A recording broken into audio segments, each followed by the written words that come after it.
Ivan? Bob? I blink. The dawn sky is a smudge of gray flecked with pink, like a picture drawn with 2 crayons. I can just make out Ruby in the shadows, waving hello with her trunk. Are you awake? Ruby asks. We are now, says Bob.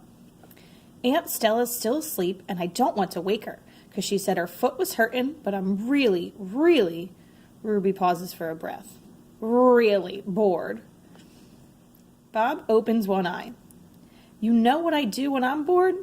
What? Ruby asks eagerly. Bob closes his eyes. I sleep.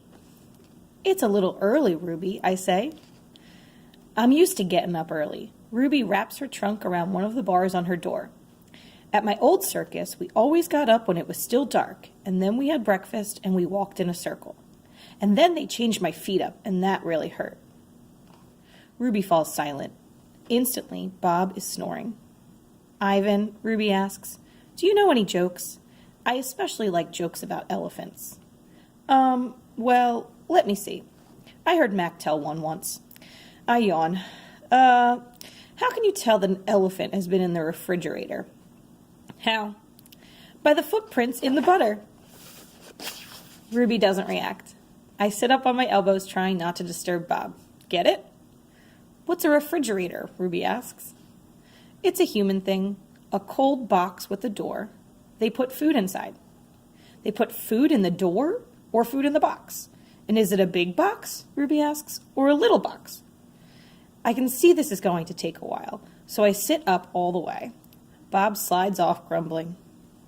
I reach for my pencil, the one I snapped in half with my teeth. Here, I say, I'll draw you a picture of one. In the dim light, it takes me a minute to find a piece of the paper Julia gave me. The page is a little damp and has a smear of something orange on it. I think it's from a tangerine. I try my best to make a refrigerator.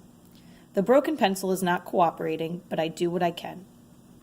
By the time I'm done, the first streaks of morning sun have appeared in flashy cartoon colors. I hold up my picture for Ruby to see. She studies it intently, her head turned so that one black eye is trained on my drawing. Wow, you made that? Is this the thing you were telling me about before? Art? Sure is. I can draw all kinds of things. I'm especially good at fruit. Could you draw a banana right now? Ruby asks. Absolutely. I turn the paper over and sketch. Wow, Ruby says again in an awed voice when I hold up the page. It looks good enough to eat. She makes a happy, lilting sound, an elephant laugh. It's like the song of a bird I recall from long ago, a tiny yellow bird with a voice like dancing water. Strange, I'd forgotten all about that bird, how she'd wake me every morning at dawn when I was still curled safely in my mother's nest. It's a good feeling, making Ruby laugh, so I draw another picture, and another, along the edges of the paper, an orange, a candy bar, a carrot. What are you two up to? Stella asks, moaning as she tries to move her sore foot. How are you this morning? I ask. Just feeling my age, Stella says. I'm fine. Ivan is making me pictures, Ruby says. And he told me a joke. I really like Ivan, Aunt Stella. Stella winks at me. Me too, she says. Ivan, want to hear my favorite joke? Ruby asks. I heard it from Maggie. She was one of the giraffes in my old circus. Sure, I say. It goes like this. Ruby clears her throat. What do elephants have that nothing else has? Trunks, I think, but I don't answer because I don't want to ruin Ruby's fun. I don't know, Ruby, I reply. What do elephants have that nothing else has? Baby elephants, Ruby says. Good one, Ruby, I say, watching Stella stroke Ruby's back with her trunk. Good one, Stella says softly. Once I asked Stella if she'd ever had any babies. She shook her head. I never had the opportunity. You would have been a great mother, I told her. Thank you, Ivan, Stella said, clearly pleased. I like to think so. Having young ones is a big responsibility. You have to teach them how to take mud baths, of course, and emphasize the importance of fiber in the diet. She looked away, contemplating.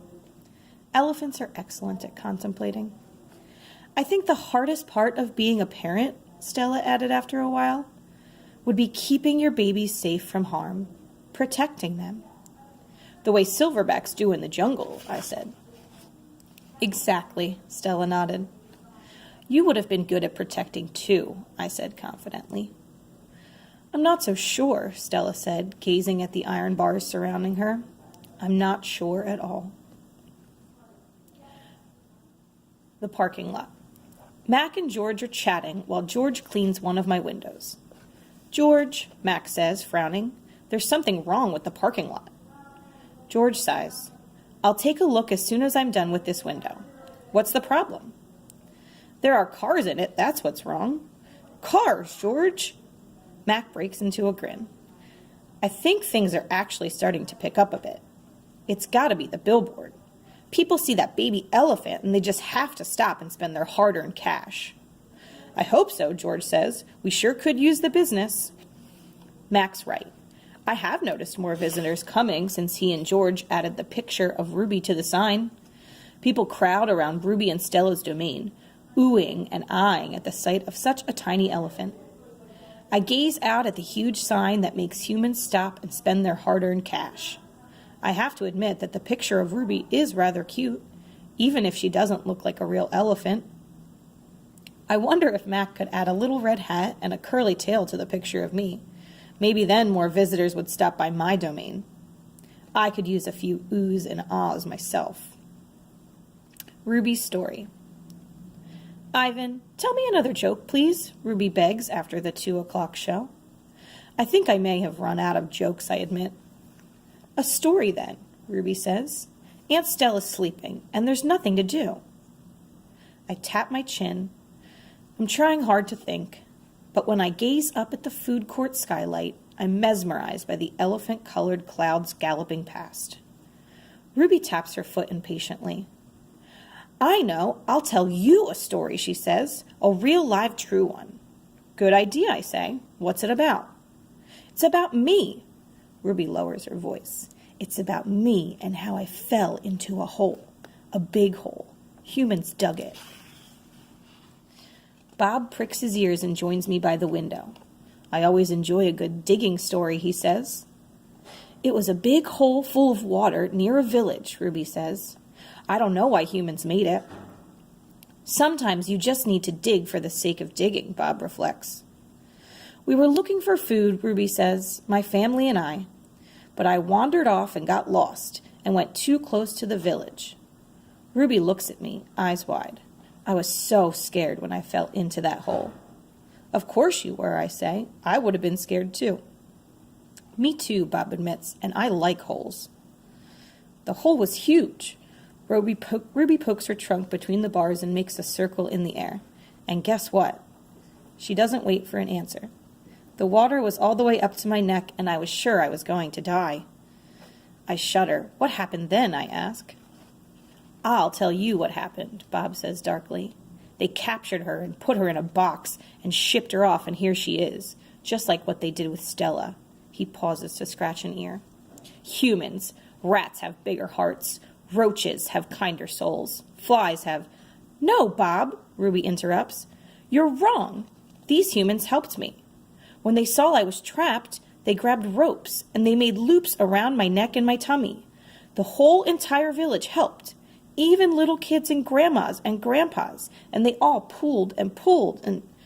Ruby stops. Her lashes are wet, and I know she must be remembering all the terrible feelings from that day. And they saved me, she finishes in a whisper. Bob blinks. They saved you? He repeats. When I was finally out, everyone cheered, Ruby says. And the children fed me fruit, and then all those humans led me back to my family. It took the whole day to find them. No way, Bob says, still doubtful. It's true, Ruby says. Every word. Of course it's true, I say. I've heard rescue stories like that before. It's Stella's voice. She sounds weary. Slowly she makes her way over to Ruby. Humans can surprise you sometimes. An unpredictable species, Homo sapiens. Bob still looks unconvinced. But Ruby's here now, he points out. If humans are so swell, who did that to her?